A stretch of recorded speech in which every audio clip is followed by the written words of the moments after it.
السلام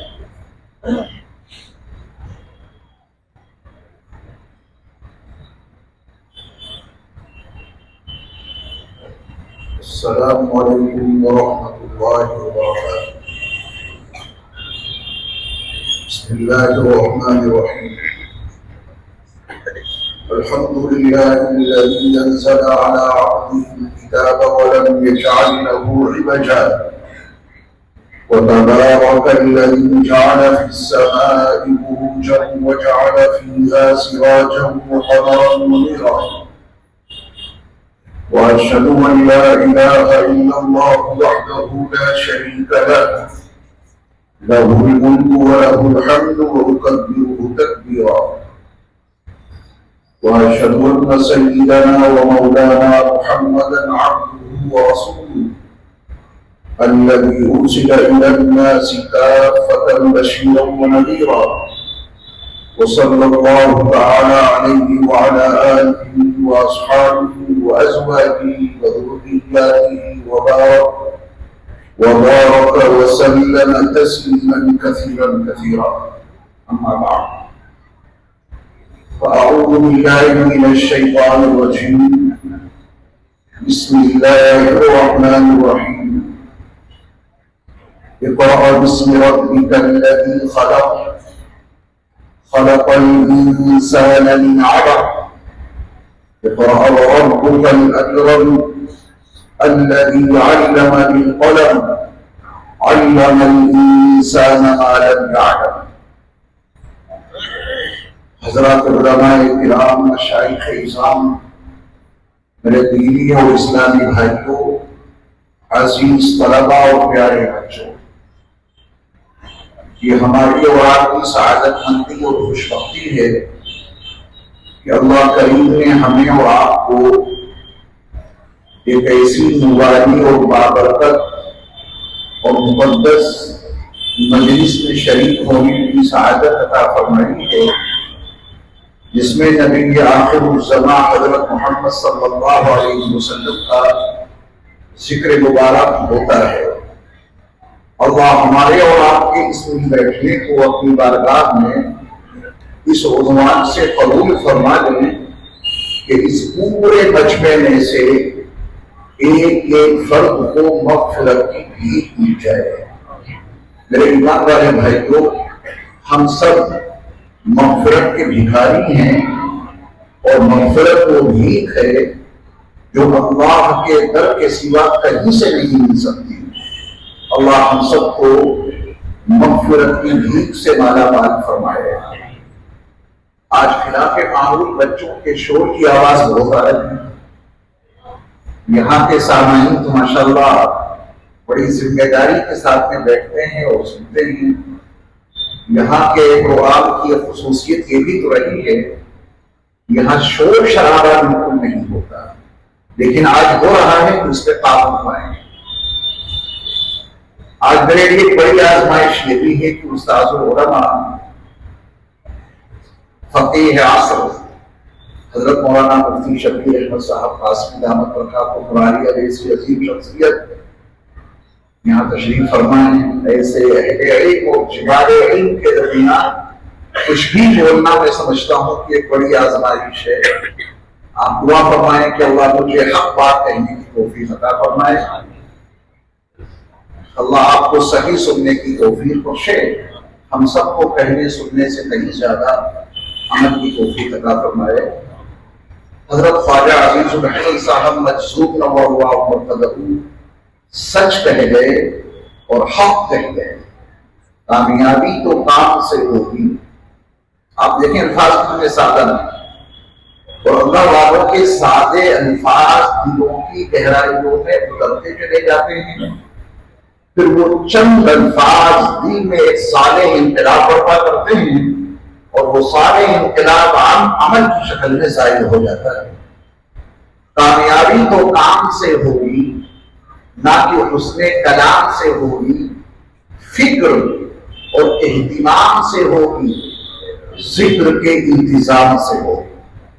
اللہ اس صفات کے ساتھ ہم سب کو عمل کی توفیق بخشے۔ آج اس فقیر کی گفتگو کا عنوان ہے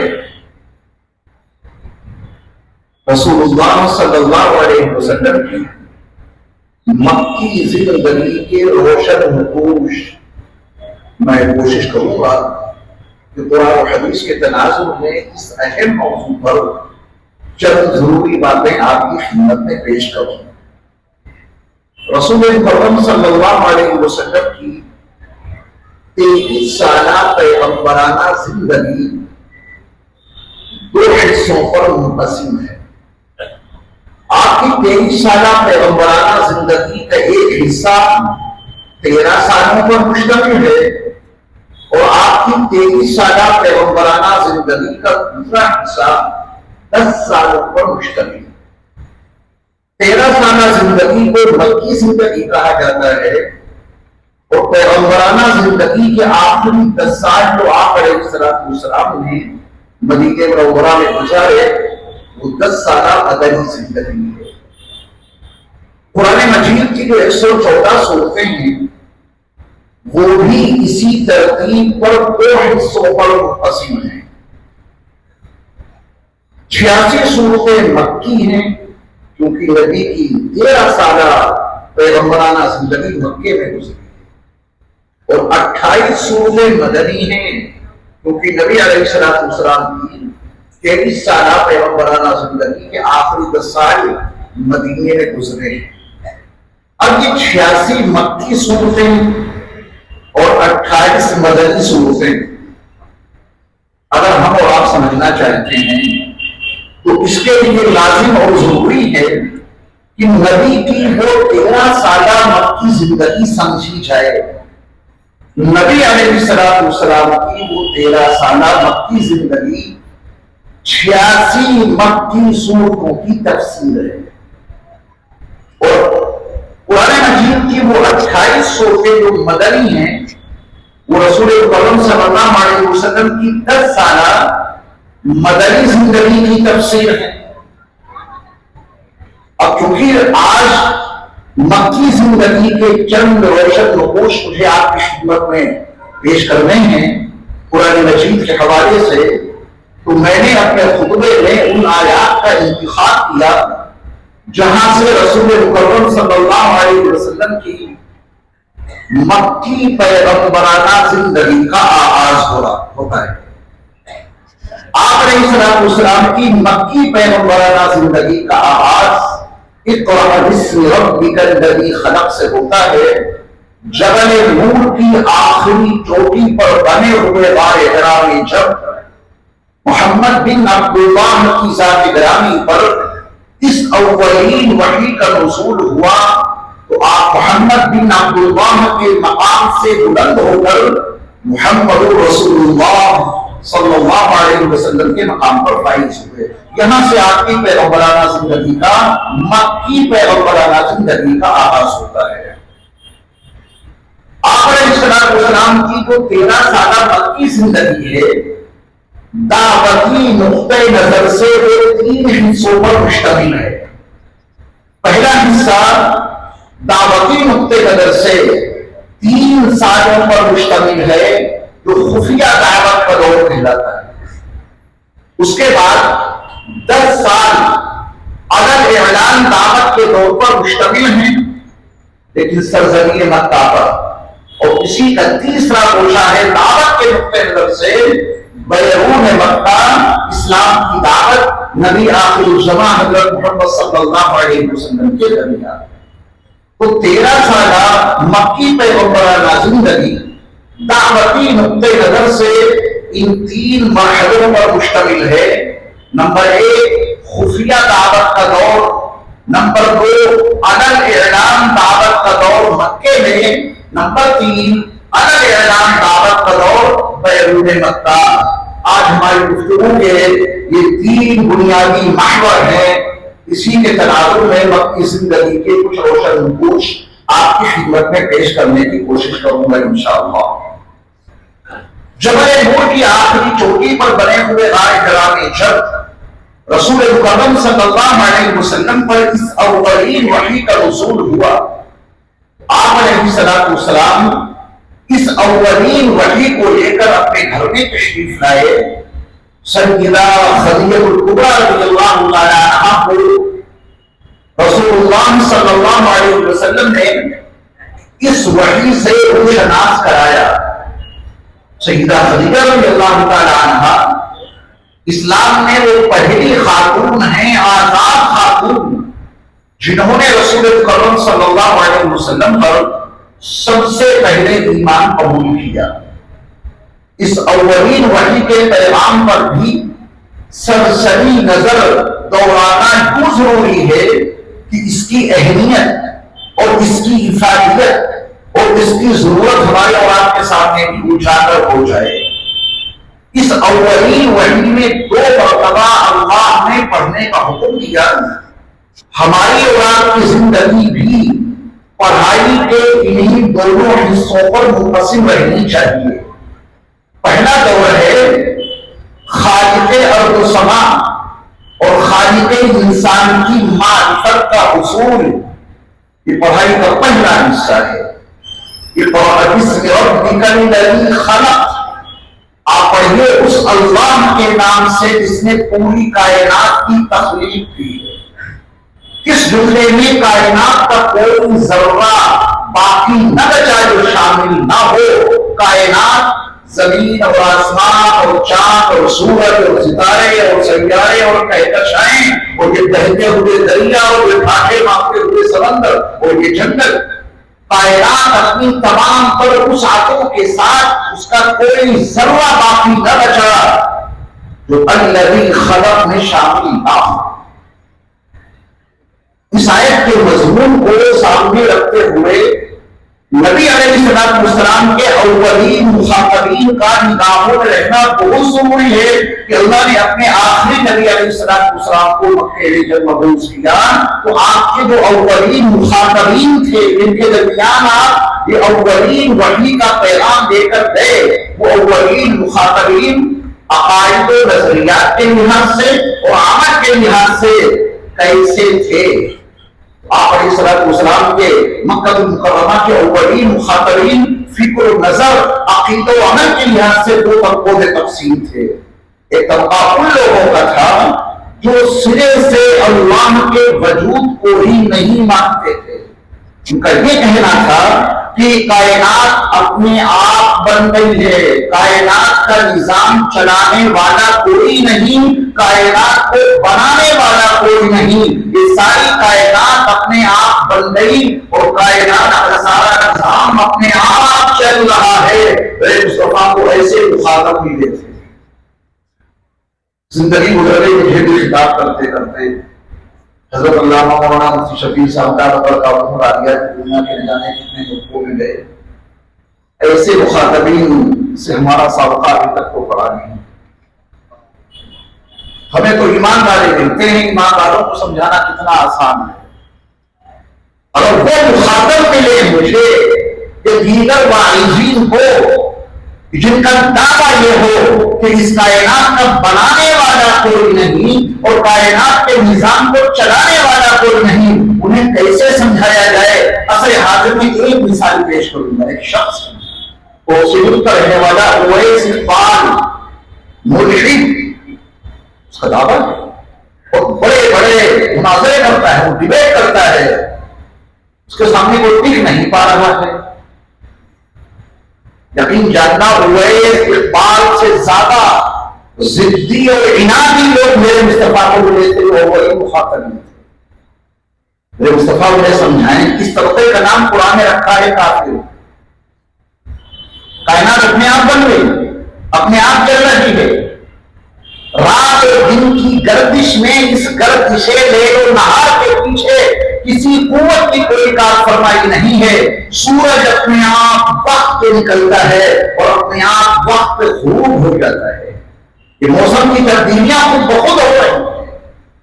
ساری کائنات اپنے آپ بن گئی، ساری کائنات اپنے آپ اپنے نظام کے تحت میں چل رہی ہے، نہ اس کا کوئی بنانے والا، نہ اس کو نظام کو کوئی چلانے والا۔ اس طبقے کا نام قرآن نے کیا رکھا ہے؟ کافر۔ رسول اللہ صلی اللہ علیہ وسلم نے اپنی اس 13 سالہ مکی زندگی میں ایسی وحشی قوم کو کیسے اللہ کے وجود کا اقرار کرایا، خالق کائنات کا یقین ان کو کس طرح دلایا. یہ رسول اللہ صلی اللہ علیہ وسلم کا وہ عظیم کارنامہ ہے. آپ نے ایک ایسی امت کھڑی کی جو اللہ کے وجود کو مان کر اس کی ذات میں، اس کی صفات میں، اس کی صفات کے تقاضوں میں کسی کو شریک نہ ٹھہرا کر لا الہ الا اللہ محمد رسول اللہ کا اقرار کرنے والی وہ قوم بن گئی. یعنی میرے مصطفیٰ کی کتنی قربانیوں کے نتیجے میں، کن دلائل اور شواہد کے تناظر میں یہ امت مسلمہ وجود میں آئی ہے. اور آپ کو خاندانی مسلمان ہیں. یہ ایک طبقہ تھا رسول اللہ صلی اللہ علیہ وسلم کے اولین مخاطبین کا. دوسرا طبقہ مکے میں وہ تھا کہ جو اللہ کے وجود کو تسلیم کرتا تھا. اللہ نے وَلَئِن سَأَلْتَهُمْ مَنْ خَلَقَ السَّمَاوَاتِ وَالْأَرْضَ. محبوب اگر آپ اپنے ان اولین مخاطبین سے دوسرا طبقہ یہ پوچھیں کہ آسمانوں کو کس نے پیدا کیا، زمین کو کس نے وجود بخشا، اگر آپ 360 معبودوں کے پجاریوں سے پوچھیں وَلَئِن سَأَلْتَهُمْ مَنْ خَلَقَ السَّمَاوَاتِ وَالْأَرْضَ، تو یہ 360 معبودوں کے پجاری جواب میں کہیں گے لَيَقُولُنَّ اللَّهُ. اب حال میں ان کا جواب یہ ہوگا اللہ. یعنی اللہ نے آسمانوں کو پیدا کیا اور اللہ نے زمین کو پیدا کیا. پوری کائنات کا خالق اللہ. پھر اس کی ذات میں، اس کی صفات میں، اس کی صفات کے تقاضوں میں شرک کیوں کر رہے ہو؟